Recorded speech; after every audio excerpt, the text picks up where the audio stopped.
Hey everyone, welcome to another episode of the Adventures of a Real Estate Investor. I'm Susie. And I'm Michael, and we're excited you joined us for this adventure. So today's very special guest is Dave Dubeau. Thank you so much for joining us today. Let's have an adventure, you guys. I'm up for it.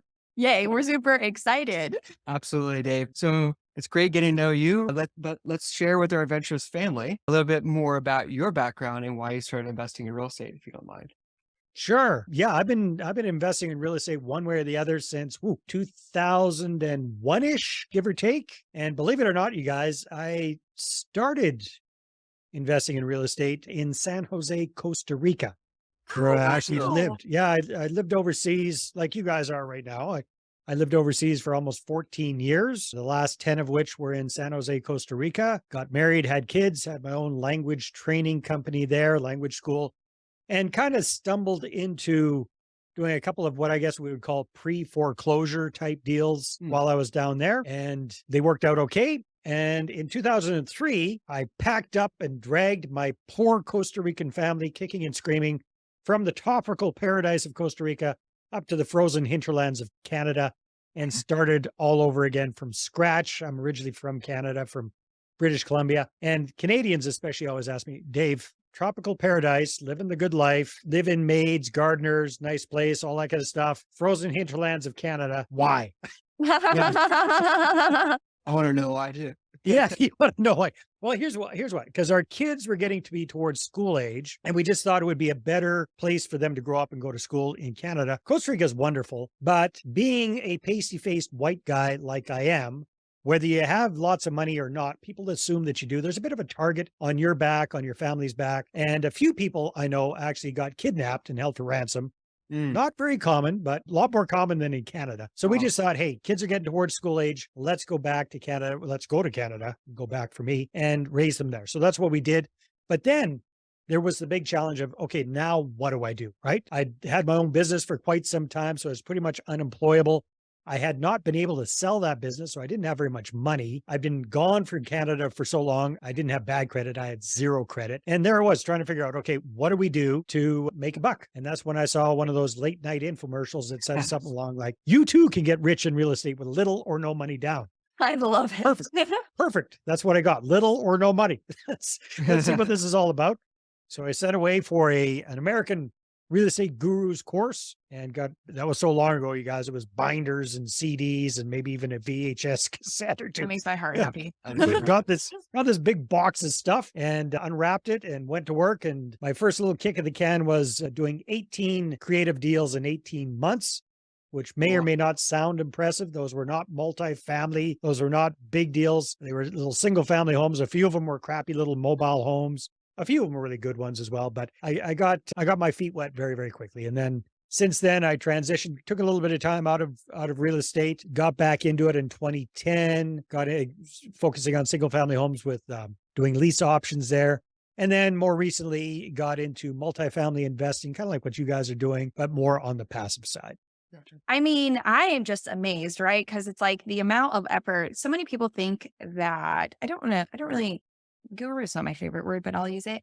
Like they think that by going to them, the success will just come, but it is the effort that Mm. makes that happen. Like the effort, the time, all of the above. So that is super amazing. But then now that you have transitioned from, single families into multifamilies and JVing, why do you prefer that over, I guess, anything else? Well, I don't know if I do prefer it over anything else. Oh, There's okay. there's lots of stuff out there. That's one of the advantages of doing a podcast. You get to interview all sorts of people doing all sorts of cool stuff. Yeah. So there's so many different variations of doing things.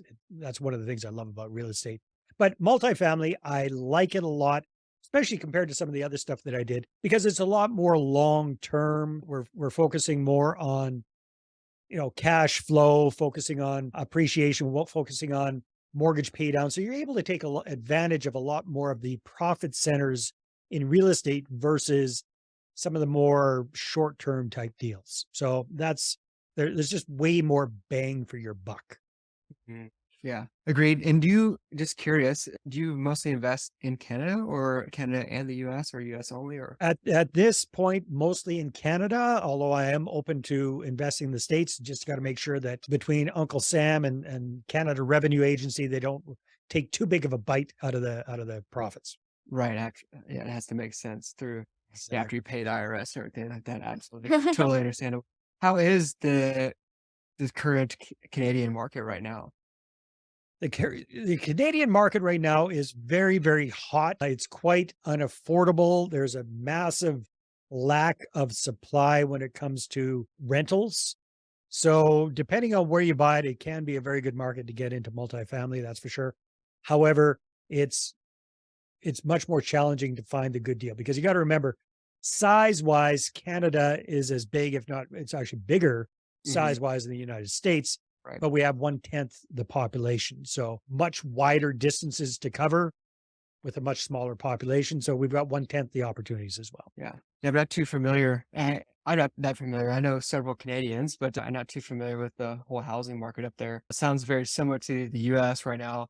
Low supply, which is increases demand, of course, which also Mhm. drives up prices. And then luckily for multifamily investors, it also drives up, low supply also drives up occupancy, which is great.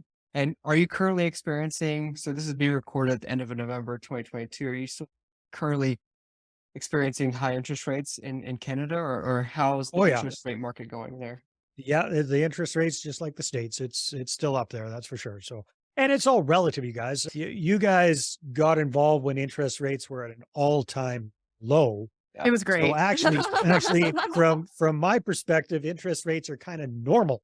Now, this is more of a norm than the exception. It all depends on when you got into the market. But my goodness, believe it or not, my you want to know what the interest rate was on my first mortgage?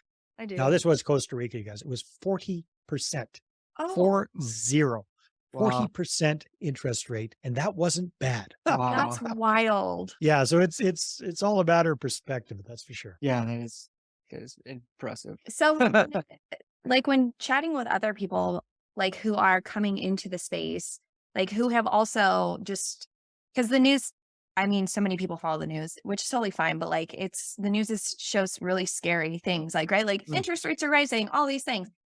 How do you explain, like, no, this is still a great market? Like, yes, you can say, like, historically it's great, but like, where does the comfort come or how does it Yeah. come? Well, it really depends on who you're talking to. So again, yeah, the news is so skewed, and that's how they get our attentions by scaring the crap out of us or trying to. It's all about showing people. And again, I'm going to assume we're talking to someone who's not listening to podcasts, who's not Yeah. immersed in real estate like we are. And the whole goal is we just really need to educate people about how money is made in a good real estate deal. So, Mhm. depending on how you count them, I'm aware of 8 different profit centers in a multifamily deal, for example. And somebody just pointed out there might be a ninth one as well. So, 8 or 9 different ways that ourselves and our investor partners make money on a deal. So, when you walk people through that, when you dumb it down, when you keep it simple, so they don't have to think too hard, and you show them what the big benefits are of investing in real estate, then that overcomes a lot of those concerns. What's going to happen with the interest rates? Oh, no, no, no. Well, if you kind of if you're basing your numbers and your projections on current rates, and you can still show people that they're making a really good return on their money, they're making good cash flow, they're you got the pay down, you've got appreciation, you've got forced appreciation, you've got all these different depreciation.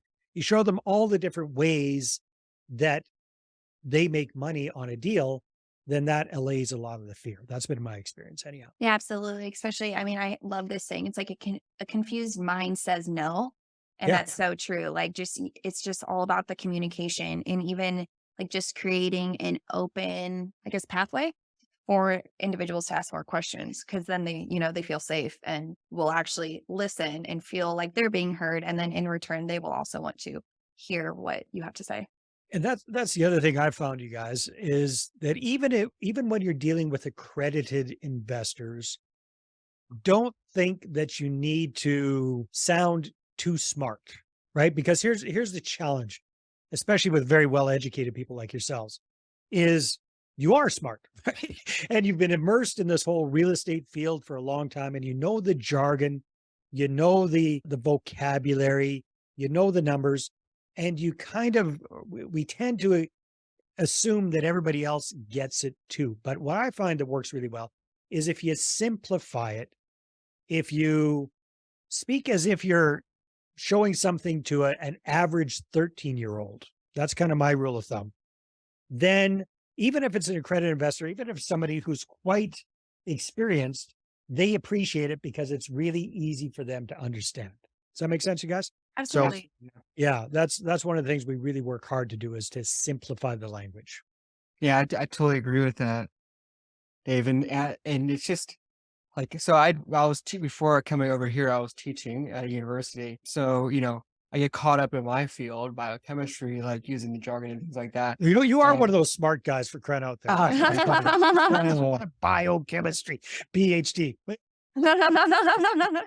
no, but like, speaking to students who aren't Yeah, familiar with the terminology and language, it's like you have to find a way to connect with them. You have to find a way to explain it in different ways. Sometimes it's 5 or 6 different ways, depending how difficult this scenario or, what you're trying to explain is. And exactly. so, and when you just use the language in your field to somebody who doesn't understand, what ends up happening is they just gloss over and they stop listening, right? And they Exactly. just like Exactly. nodding, and you, I mean, Well, it's one thing. because here's the thing, Yeah, it's nobody likes to feel dumb. Nobody right. likes to feel stupid. And like Susie said, a confused mind says no. A confused mind also just turns off and doesn't like to admit that it's confused, doesn't like to show somebody else that they're dumb. And they just basically say, it's too complicated, whatever. I'll just smile and nod and zone out and go do my own thing. So again, it's in our own best interest to really simplify things. I don't like to say dumb it down, but that's the idea.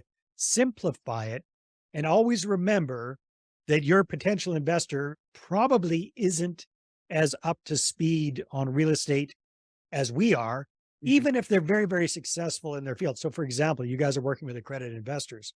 These are, high income, high net worth individuals, but they're definitely not all real estate investors. You got Right. doctors and lawyers and entrepreneurs who are incredibly intelligent in their fields, incredibly talented in their fields, but they don't get it. They don't understand everything to do with real estate. So when you simplify it, bring it down to a reader's digest level, as I like to say, it just makes it so much easier for other folks. Absolutely. Yeah. And just talking to some people we've talked to, like some investors that we talked to, are like high net worth individuals, high income earners as well. Like you said, they're very intelligent people in their field. Like Mhm. we've just talking to investors, we sometimes will just share stories, Yeah, you know, and not really talking about numbers and everything like that, but like talking about like stories, right? Like it's success stories that have happened through investing, right? Like, and for, Susie and I, we attract people who like to travel around the world, and they were like, well, I have to like save up all that money. And then and then I have like 2 weeks out of the year to take off because I work in a US job, like with, mm, 2 weeks paid vacation. And so we are living the example, right? Like how to get passive income, but we're also active as well, but how to get passive income and then be able to use that to travel around, do the things you want to do. oh, Right well, yeah, and now. stories are so powerful. They are. I mean, think about it.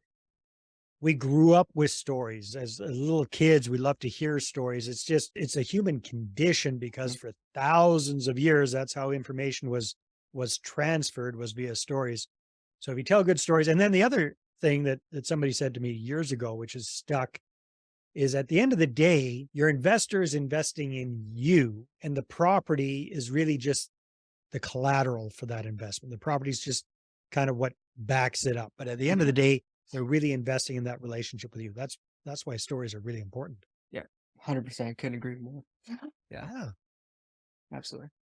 What like made you, because right, like so now since you've been in it since 2001, you've gone through Few many different more things. years. Yeah, beautiful things. That's accurate as well. Thank you for helping me with my words. What has made you like continue and stick it out? Because so many people, I mean, that I've talked to who experience, like one bad thing, whether it's 2008 or whatever reason, like want to exit quickly, right? Like your soul goes into like panic mode. Yeah, well, you know what?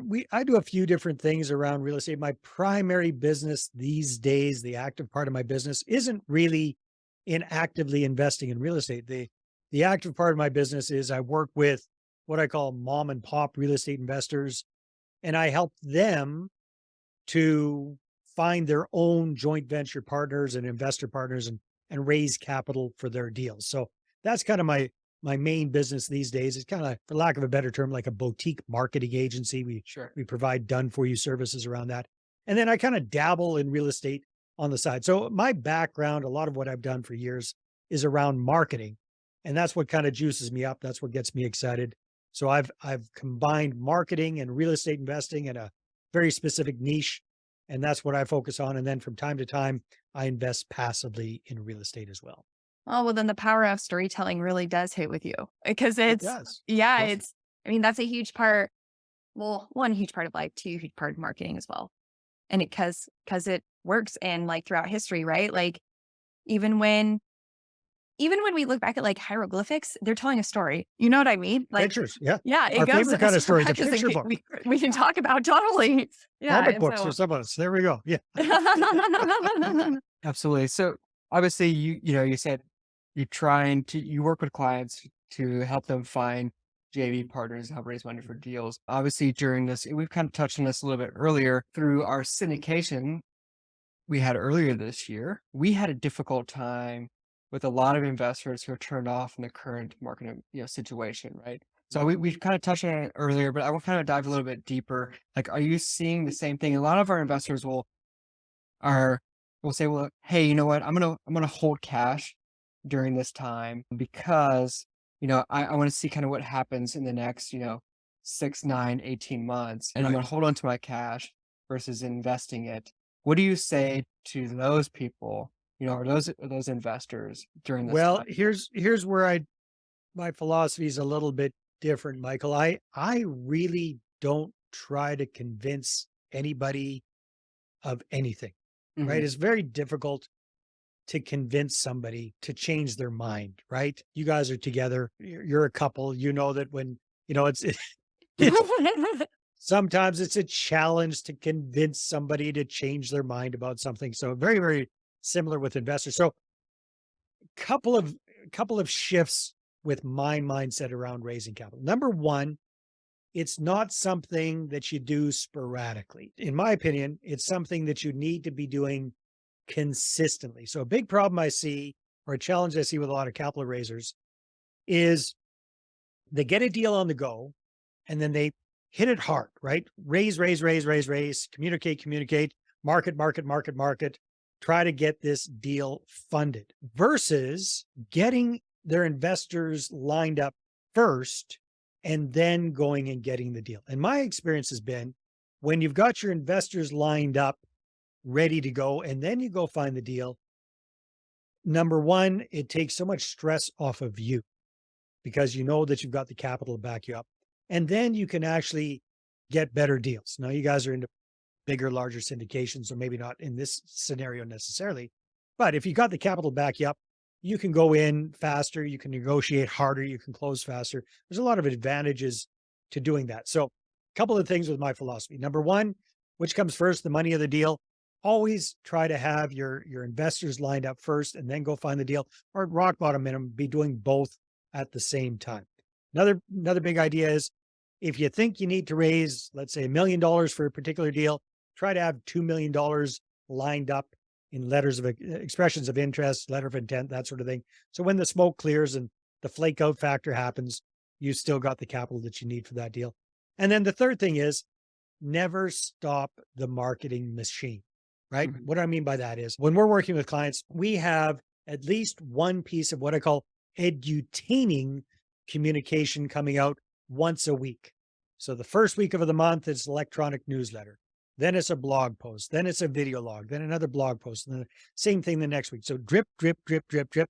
And the communication is not trying to sell any particular deal.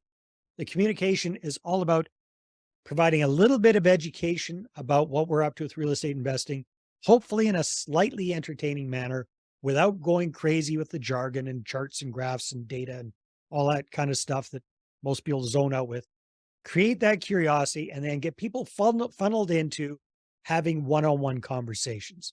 And then on those one-on-one conversations, that's where we're getting people enrolled in our deals. And for me, getting people enrolled means getting them to sign off on an expression of interest, letter of intent, getting them pre-qualified, whatever that looks like for you, for your situation.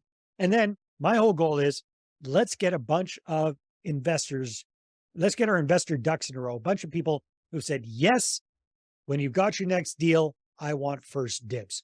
And then when we've got our next opportunity, instead of spraying and praying to our entire list, we're going specific to that one target group, that group that's already raised their hand and said, hey, you guys, when you got a deal, I want in. Does that make sense? I don't know if I Absolutely. No, answered it the did. question. Yes.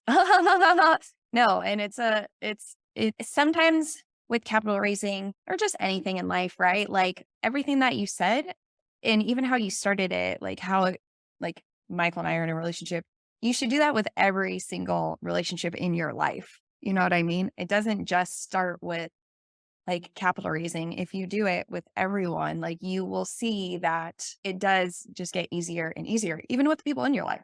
And so I like that a lot, Definitely. actually. Thank you. You're welcome. Absolutely. Well, it's been an absolute pleasure chatting with you, Dave. We are going to transition now to the adventures for. So you said you're ready for adventure at the beginnings. I'm ready for adventure. I told you guys I didn't want to see the questions ahead of time, so we're walking the tightrope without a net. I Let's like do it. it. We have 4 more questions that are bringing the adventure out of you, Dave. So the first question is, where is one place you wish you traveled to and why? Wow, yeah, I love traveling. One place I'd like to travel to, the Philippines. Oh, Like that. I do too. Yeah, the Philippines. The reason I want to travel to the Philippines is number one, I've heard amazing things about it. Number two, I have a bunch of people who work with me as virtual assistants and things like that who are based in the Philippines. And they are some of the most amazing, wonderful people in the world. Just absolutely love Filipinos. And I've got one person who's been working with me 8 or 9 years now. And I've never met them in person. I would love to go meet them in person in the Philippines. No, I love that. I love that a lot, actually, because you can create those relationships, with like your VAs, with your video editor. Michael and I feel the same way. It's like, oh, I really want to meet you in person. So it's cool. Yeah, So exactly. our second question is, what is one thing on your bucket list and how are you leveraging real estate investing to achieve it? And the reason I'm looking over here, you guys, is I've got my vision board up. I Ooh. finally got around to doing one of those things. Yeah. So I'm looking, what's one thing on my bucket list? And you know what? For me right now, travel is really a big part of the bucket list. And we're actually checking those things off the bucket list. So I'm so blessed and fortunate that my wife loves traveling and she's very organized. So she actually gets us all booked in and we're typically doing 2 to 3 fairly big trips a year. That's awesome. And real estate is the reason we're able to do that. That's awesome. Where's the next place you're going? Well, right now in December, heading down to Mexico for 4 weeks. That's kind of my normal December thing. Then my wife and I are going to Italy at the end of April. I like it. I love it. Yeah. That's awesome. It's going to be a lot of fun. It will be a lot Yeah. of fun. Eat all the pizza. Got to try the legit stuff. Haven't been to New York yet, believe it or not. So I've heard in some ways New York pizza sometimes even better than the real thing in I'm Italy. not sure Who knows? either. I've already been to New York as well. So we'll be there. We're all in the same boat. We have a lot of friends who live there now, so we should hopefully be there soon. The third question we have for you, Dave, is what is one piece of advice for someone who wants to start passively investing in real estate? Yeah, the biggest piece of advice would be to focus on the partner more than the deal. Ooh, yeah. Focus on the partner more than the deal. You want to find somebody who's got a good track record, somebody who is consistent, somebody who is reliable, somebody who, and test them a little bit, does what they say they're going to do when they say they're going to do it. That's way more important than making a few extra points on a deal. 100% could agree with you more. Love it. And then our fourth and final question is, if you had unlimited resources available to you, how would you leave an impact? That's a really good question. Unlimited resources available to me to leave an impact. I think it would probably have to do something to do with health. So love him or hate him, I do respect what good old Bill Gates is up to with trying to make an impact in the world and helping people. I don't care what your opinion is about vaccinations and things like that, but I think what he's doing in that arena is pretty darn impressive. So if I had Bill Gatesy type money, I'd probably be doing Bill Gatesy type stuff with that I along those lines. Right? like Because, that. yes, you have all the wealth in the world. It doesn't really matter if you don't have your health. So, Exactly. Well, and it's about other people's health as well. Yeah. absolutely. Yeah. Well, Dave, it's been an absolute pleasure chatting with you. Would you, before we end the show, would you mind sharing with our Adventurers family how they can find out more about you? Yeah. So a couple of ways, you guys. I've got a brand new podcast out that's called the How to Raise Capital 101 Show for real estate investors. Title should hopefully say it all. So if you're looking to invest in real estate and get started with raising capital, that would be a good one for you. The first 9 episodes are kind of like a little mini course on my whole 9-step money partner formula. Or if you want to go directly to my website, it's moneypartnerformula.com. Yeah. Well, thank you so much, Dave, for joining us today. It has truly been a pleasure. And if you are like looking to raise capital, please, please, please reach out to Dave, right? We talked about throughout this entire podcast, even how like having like an open safe space is available. So please do that because he's here to answer questions and would be glad to help you. So thank you again, Dave, for joining us. Thanks for having me, you guys. And thanks for being on my show as well. I really appreciate it. Yeah, it was fun. Absolutely. It was an absolute pleasure. So until next time, explore more, adventure awaits. Whoa.